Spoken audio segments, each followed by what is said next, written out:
ভারতের আদালতে ঝুলে রয়েছে ৫ কোটি মামলা। অভূতপূর্ব সংকটের মুখোমুখি ভারতের বিচার ব্যবস্থা। বিভিন্ন আদালতে জমে থাকা মামলার সংখ্যা গত বছর ৫ কোটি ছাড়িয়েছে। ইন্ডিয়া জাস্টিস রিপোর্ট ২০২৫ এই হিসাব দিয়েছে। রিপোর্ট জানাচ্ছে ২০২৪ সাল পর্যন্ত উচ্চ নিম্ন আদালতে মুলতবি মামলার সংখ্যা ৫ কোটিরও বেশি। গত ৪ বছরে এই হার বৃদ্ধি হয়েছে ৩০%।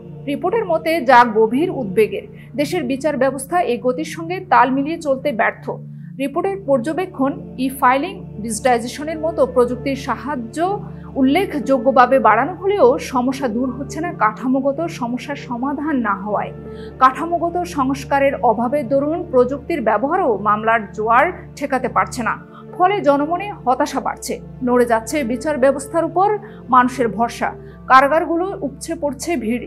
এ কারণে সৃষ্টি হচ্ছে নানা ধরনের সংকট। ইন্ডিয়া জাস্টিস রিপোর্ট জানাচ্ছে দেশের উচ্চ আদালতগুলোয় মোট মুলতবি মামলার ৫১% ঝুলে রয়েছে ৫ বছর ধরে। উচ্চ আদালতগুলোর মধ্যে পাঞ্জাব, হরিয়ানা ও এলাহাবাদ হাইকোর্ট মুলতবি থাকা মামলার হার সবচেয়ে বেশি, ৬০%। উচ্চ আদালতের তুলনায় নিম্ন আদালতগুলোর হাল কিছুটা ভালো।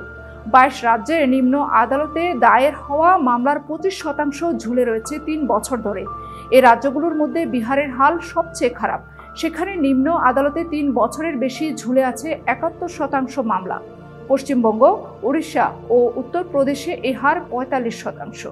দেশের ১০ রাজ্যের নিম্ন আদালতের ২৫% মামলা ৫ বছরের বেশি সময় ধরে মুলতবি।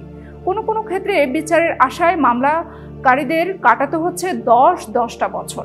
এতক্ষণ বার্তা বৈঠকের সাথে থাকার জন্য ধন্যবাদ। নতুন নতুন তথ্য ও সংবাদ পেতে বার্তা বৈঠকের ইউটিউব চ্যানেল ও ফেসবুক পেজের সাথে থাকুন।